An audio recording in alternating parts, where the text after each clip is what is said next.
हमारे सारे बच्चे डॉक्टर है, सारे बच्चे एडवोकेट है और साउथ इंडिया में हमारा 300 एकड़ खुद की ज़मीन है, स्कूल कॉलेज है, बहुत कुछ हमारा बाबा साहब ने हमको दे के रखा। कोई भी जाति है, धोबी धानु कुम्हार चमार चूड़ा जो भी जाति है उनके लिए सबको संविधान बाबा साहब ने ही दिया था। अगर नारी बाहर निकली है, प्रधानमंत्री बनी है तो बाबा साहब के सहयोग से ही बनी है। उनको ज्ञान ही नहीं है, उन्होंने अपना असली इतिहास पढ़ा और जाना ही नहीं है। और मनुस्मृति को जो है मानने वाले वो कैसे संविधान के फेवर में हो सकते हैं? ये तो बिल्कुल ही एकदम अपोजिट बात हो गई। तो वो प्रोग्राम जरूर रख रहे हैं, वो उनकी मजबूरी हो गई है, क्योंकि अभी क्या है, बाबा साहब अम्बेडकर एकदम से इतने मतलब फेमस हो चुके हैं इंडिया में कि उनका नाम लिए बिना किसी का काम नहीं चल सकता। नाम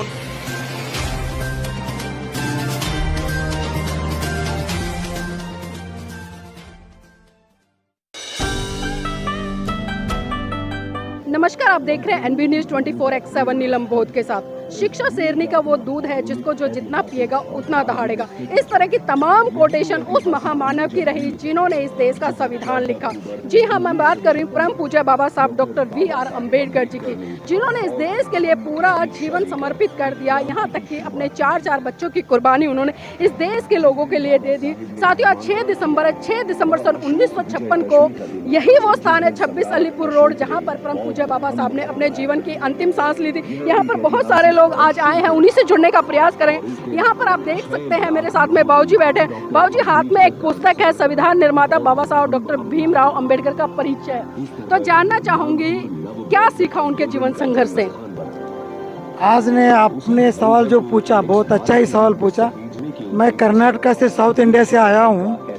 बाबा साहब का ये सारा दुनिया देखती है, उनका जो विद्वान है, जो विचारधारा है, उन्होंने भारत निर्माण का संविधान लिखा है। तो ये क्या साधारण बात नहीं है, ये साधारण आदमी से ऐसा काम नहीं हो सकता है। बाबा साहब की जो पढ़ाई है वो आज भी पूरे वर्ल्ड के अंदर एक मिशन, एक आदर्श है। सामाजिक बच्चे जब बड़े बनने का कोशिश करते तो बाबा साहब का विचारधारा अपने सामने लेके पूरे वर्ल्ड में सक्सेस होने की कोशिश करते हैं। जी, जिस तरह से अगर हम आज़ादी से पहले की बात करें, जब संविधान नहीं था, तब बहुजन समाज के जो लोगों की दयनीय स्थिति थी, चाहे हम आर्थिक रूप से बात करें, सामाजिक रूप से बात करें या फिर राजनीतिक रूप से बात करें, बहुत ही ज़्यादा निंदनीय थी। और आज मैं देख रही हूँ आपके हाथों में सोने की अंगूठियाँ हैं। एक बार मैं कैमरामैन से चाहूँगी थोड़ा सा फोकस करके दिखाएं। तो आज कहीं ना कहीं बहुजन समाज इतना संपन्न हो गया है, तो इसका श्रेय किसे देना चाहेंगे? जब देश आज़ाद हो गया और संविधान लागू हो गया, तब हमारे शेड्यूल कास्ट के लोगों की स्थिति बहुत ही गंभीर थी। हम धीरे धीरे बाबा साहब की आइडियोलॉजी को फॉलो करते, हमारे पिताजी ने हमारे को बाबा साहब अम्बेडकर के बोर्डिंग में डाला, शिक्षा करने के लिए प्रोत्साहन दिया, तो हम पढ़ाई करते। आज हम सुप्रीम कोर्ट के लॉयर हैं और जहाँ हमारी ताकत नहीं थी वो ताकत हमारा सुप्रीम कोर्ट के अंदर। आज मैं सीनियर एडवोकेट हूँ और डॉक्टरेट किया हूँ इंटरनेशनल लॉ में। बैरिस्टर के रूप में एक साधारण गरीब घर का शेड्यूल ट्राइब का लड़का मैं बाबा साहब के फॉलोअर बनकर आज मैं सुप्रीम कोर्ट में प्रैक्टिस कर रहा हूँ। दूसरी बात ऐसा है, स्थिति हमारे माँ बाप की, पूर्वजों की गरीब थी। अब हमारा पढ़ाई के अंदर आर्थिक समस्या को हम बाजू में हटकर एक अमेरिकी तरफ जा रहा है। शिक्षा और आर्थिकरण दोनों को हम लेके आगे बढ़ रहा है। हमारे सारे बच्चे डॉक्टर है, सारे बच्चे एडवोकेट है और साउथ इंडिया में हमारा 300 एकड़ खुद की ज़मीन है, स्कूल कॉलेज है, बहुत कुछ हमारा बाबा साहब ने हमको दे के रखा। तो देखिए, वास्तव में ये संविधान की ताकत और संविधान में तमाम जो हक अधिकार लोगों को दिए हैं, ये उसकी ताकत है। वरना एक बहुजन समाज से आने वाले व्यक्ति की इतनी औकात नहीं थी कि आज उसके पास करोड़ों अरबों की संपत्ति हो। यहाँ पर और भी लोग हैं, उनसे भी जुड़ेंगे। भाई जी, नाम क्या है? चंद्रभान यादव। चंद्रभान यादव जी। हाँ। कहाँ से आए हैं? सीवन से। तो पहली बार आए हैं, पहले भी आए हैं? नहीं, पहली बार आया हूँ। तो कैसा लग रहा है? बहुत अच्छा लग रहा है। तो बाबा साहब के बारे में कुछ जानते हैं या पहली बार आज देख रहे हैं? नहीं जानता हूँ बाबा साहब के बारे में। बाबा साहब जो ने हमें दिया है वो कोई नहीं देगा। कुछ लोग हैं कि जो बाबा साहब के दिए चीज को नष्ट करना चाह रहे हैं। हम लोग कोशिश करेंगे कि उसको नष्ट नहीं करने देंगे। यादव जी, एक बात और जानना चाहूंगी, क्योंकि बाबा साहब ने जिस तरह से अपने अंतिम दिनों में 1956 में 14 अक्टूबर को हिंदू धर्म छोड़ के बौद्ध धर्म की दीक्षा ली, तो यादव समाज आज उस दिशा में बढ़ रहा है या आज भी हिंदू कर्मकांड पूजा पाठ में उलझा हुआ है? नहीं नहीं, बढ़ रहा है, उस दिशा में बढ़ रहे हैं। तो आप बौद्ध हो या हिंदू हो? हैं? आप बौद्ध हो या हिंदू हो? नहीं, मैं तो न तो बौद्ध हूँ न तो हिंदू ही हूँ, मैं इंसान हूँ। इंसान है। तो देखिए, बहुत अच्छी बात कही है कि वो ना बौद्ध है ना ही हिंदू है, वो इंसान है। और ये सबसे बड़ी परिभाषा है भारतीय होने की। जो व्यक्ति अपने आप को आज इंसान बना लेगा, वास्तव में वो सबसे ऊपर उठ जाएगा। और भी लोग हैं, उनसे भी जुड़ने का प्रयास करूंगी। और आज का जो दिन है उसका क्या महत्व है, किस तरह से देखते हैं उस दिन को? भाई जी, नाम क्या है? दीवान सिंह नाम। कहाँ से आए? उत्तम नगर से। उत्तम नगर से। तो आज जिस तरह से यहाँ पर कार्यक्रम हो रहा है, क्या लग रहा है कि लोग खाली पुष्प अर्पित करने आए हैं, दीप प्रज्वलित करने आए, या उनके सिद्धांतों को समझकर उनको आगे बढ़ाएंगे? नहीं, उनके सिद्धांतों को आगे बढ़ाएंगे, उसके लिए आए हैं लोग। तो उन्होंने जो बलिदान दिया है, हम चाहते हैं कि ये सब आगे रहे। जो रास्ता दिखाया है, हम उसी रास्ते पे चलें। मेन पर्पज यही है लोगों का। जी, बाबा साहब ने 1956 में हिंदू धर्म छोड़ के बौद्ध धर्म अपनाया। तो जानना चाहूंगी, आज भी आप हिंदू हैं या बौद्ध बन गए हैं? मैं हिंदू नहीं हूँ, मैं बौद्ध धर्म ही हूँ। बौद्ध धर्म में। तो बौद्ध धर्म में ऐसी क्या डिफरेंस है जो हिंदू धर्म में नहीं है, और क्या खूबियाँ हैं? देखो, बौद्ध धर्म में एक सच्ची भावना क्या है, और उसमें दिखावा है। हिंदू धर्म के अंदर दिखावा है, मूर्ति की पूजा, ये करना वो करना, वो सब है। इसमें बौद्ध धर्म में ऐसा कुछ नहीं है। मैं आपको बताऊँगा, ऐसा कुछ नहीं है, मतलब समानता की बात होती है, इक्वलिटी। जी, समानता है, बौद्ध धर्म में समानता है।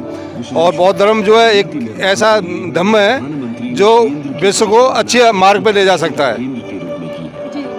तो देखिए, बौद्ध धर्म एक ऐसा धर्म है जो पूरे भारत को विश्व स्तर पर ले जा सकता है। और आज हम देख रहे हैं कि पूरी दुनिया में बहुत सारे देश ऐसे हैं जो बुद्ध की आइडियोलॉजी पर काम कर रहे हैं और बुद्ध की आइडियोलॉजी पर काम कर आगे बढ़ रहे हैं। यहाँ पर कुछ महिलाएं भी हैं, उनसे भी जुड़ने का प्रयास करेंगे। आपका नाम क्या है? मेरा नाम आशा है। कहाँ से आए हैं? भजनपुरा, दिल्ली। आशा जी, आप एक महिला हैं, तो आपके जीवन में बाबा साहब का क्या योगदान है, ये हमारे दर्शकों को बताएं। साहब का योगदान है, आज हम अच्छे कपड़े पहन रहे हैं, अच्छा खा रहे हैं, पढ़े लिखे हैं, जॉब कर रहे हैं, वो सारी बाबा साहब का सही योगदान है, सारा बाबा साहब का करा हुआ है। लेकिन आज हम देखते हैं कि जो बहुजन समाज की महिलाएं, वो तो बाबा साहब का गुणगान करती है, उनका आदर सत्कार करती है। लेकिन जो अन्य महिलाएं जो स्वर्ण समाज से आती हैं, नौकरी बाबा साहब के तहत लिए, सारे हक अधिकार बाबा साहब के तहत लिए, लेकिन वो श्रेय किसी और को देती है। तो ऐसी महिलाओं के लिए क्या कहेंगे? क्या वो गलत ही कहेंगे? बहुजन से अलावा और महिला मानती कहाँ है बाबा साहब को? मगर आज भी जो ज़्यादा पढ़े लिखे अच्छे उससे हैं, वो मानती है कि बाबा साहब ने सबको संविधान, कोई भी जाति है, धोबी धानु कुम्हार चमार चूड़ा, जो भी जाति है, उनके लिए सबको संविधान बाबा साहब ने ही दिया था। अगर नारी बाहर निकली है, प्रधानमंत्री बनी है, तो बाबा साहब के सहयोग से ही बनी है। तो देखिए, महिलाएं कहीं ना कहीं आज बाबा साहब को अच्छे से समझ रही हैं, जान रही हैं, और कहीं ना कहीं उनके बारे में बता भी रहे हैं कि आज जो भारत देश की महिलाओं की स्थिति है वो कितनी अच्छी है, किस तरह से है। मेरे साथ में और भी यहाँ पर लोग हैं, उनसे भी जुड़ने का प्रयास करूंगी। भाई जी, नाम क्या है? दीपक राज। दीपक राज जी, कहाँ से आए? मैं द्वारका से। आज का दिन खासकर हम देख रहे हैं कि बहुजन समाज का बहुत भारी तबका यहाँ पर है, लेकिन जो लोग कहीं ना कहीं बाबा साहब के संविधान के तहत हक अधिकार लेते हैं, नौकरियाँ लेते हैं, वो लोग आज यहाँ पर दिखाई नहीं दे रहे। तो ऐसे लोगों को क्या संदेश देना चाहेंगे? जी, ऐसे लोगों को हम क्या बताएंगे, आरएसएस अपने आप जवाब दे रही है कि जिन्होंने बड़ी बड़ी बिल्डिंगें बना रखी हैं और जिन्होंने इतने बड़े बड़े महल जो बाबा साहब ने हमें दिया था उसके अनुसार उसका लाभ लेते हुए बनाया है, वो आगे अब उनके बच्चों को मिलने वाला नहीं है। वो ये सोच के रख लें, या तो वो लड़ाई लड़ने के लिए तैयार हो जाएं, और अगर लड़ाई नहीं लड़ सकते हैं तो फिर वो तैयार हो जाएं कि उनको सबक इसका मिलना ही मिलना है। अगले 10 साल बाद जो है बच्चों के रिश्ते होने मुश्किल हो जाएंगे, ऐसी स्थिति आ जाएगी। आज भारत में 2 कार्यक्रम हो रहे हैं। एक कार्यक्रम वो है जो बहुजन समाज की तरफ से किया जा रहा है, बहुत बड़े स्तर पर बाबा साहब का परिनिर्वाण दिवस, और दूसरी तरफ आरएसएस की तरफ से कार्यक्रम चल रहा है। तो क्या कहेंगे? और खासकर आरएसएस की जो संख्या बल के आधार पर बात करूँ तो बहुजनों की संख्या वहाँ पर ज़्यादा है। जी देखिए, वो तो अब यही है कि नासमझी है उनकी, उनको ज्ञान ही नहीं है, उन्होंने अपना असली इतिहास पढ़ा और जाना ही नहीं है। और मनुस्मृति को जो है मानने वाले, वो कैसे संविधान के फेवर में हो सकते हैं? ये तो बिल्कुल ही एकदम अपोजिट बात हो गई। तो वो प्रोग्राम जरूर रख रहे हैं, वो उनकी मजबूरी हो गई है, क्योंकि अभी क्या है, बाबा साहब अम्बेडकर एकदम से इतने मतलब फेमस हो चुके हैं इंडिया में कि उनका नाम लिए बिना किसी का काम नहीं चल सकता, नाम उनका लेना ही लेना पड़ेगा। क्योंकि अगर आपके एरिया में किसी दलित बस्ती में कोई भी व्यक्ति अपर कास्ट से हो, जनरल समाज से हो, उसे वोट लेने आना है तो चाहे वो मजबूरी में ही बोले, मन में कुछ भी हो, लेकिन जय भीम उसको बोल के वोट लेना ही पड़ेगा। अंदर क्या चल रहा है वो नहीं है। जी बिल्कुल। तो देखिए आप समझ सकते हैं कि आज जय भीम में कितनी ताकत है। चाहे किसी भी कास्ट या किसी भी पार्टी का नेता है, जब उसको वोट लेना होता है तो वो उसी बहुजन समाज के व्यक्ति के पैर तक छू लेता है, उसके गर्दन तक झुका लेता है। जिस व्यक्ति को वो लगातार गाली देता है, उसको नीचा दिखाता है, उसके ऊपर अत्याचार शोषण करता है, तो आप समझ सकते हैं कि बाबा साहब में कितनी ताकत है। और भी लोग हैं यहाँ पर, उनसे भी जुड़ने का प्रयास करूंगी और जानना चाहूंगी कि आज के दिन को किस तरह से देख रहे हैं। सर नाम क्या आपका? योगेंद्र कुमार। योगेंद्र जी कहाँ से आए हैं? मैं बुलंदशहर से आया हूँ जी। सबसे पहले मैं सभी को जय भीम नमो बुद्धाय कहना चाहूँगा और मैं बुलंदशहर से आया हूँ जी। योगेंद्र जी बुलंदशहर से आए हैं, तो आज 26 अलीपुर रोड पर जो बाबा साहब का परिनिर्वाण दिवस मनाने के लिए लोग एकत्रित हुए हैं, तो आपका क्या उद्देश्य है यहाँ आने का? जी यहाँ आने का उद्देश्य यही है कि बोधिसत्व बाबा साहब भीमराव अम्बेडकर जी ने हमें जो एक मार्ग दिया, सद्धम का मार्ग, और सद्धम का मार्ग जो दिया है उस पर चल करके हम कहीं ना कहीं अपनी उन्नति और अपने समाज की उन्नति, और जब समाज की उन्नति होगी तो देश की उन्नति होगी। तो इस मार्ग पर चल करके मैं चाहूँगा कि सब यहाँ से एक प्रेरणा मिलती है कि हम इनके बताए हुए मार्ग पर चलें। और इतना अच्छा मार्ग दिया है, बौद्ध धर्म का मार्ग दिया है, और इस मार्ग पर चल करके हम बौद्धमय भारत की परिकल्पना के बारे में सोच भी सकते हैं। तो बहुत अच्छा, मैं चाहूँगा सभी इस मार्ग पर चलें और यही हमें वो मिलती है, सीख मिलती है यहाँ से।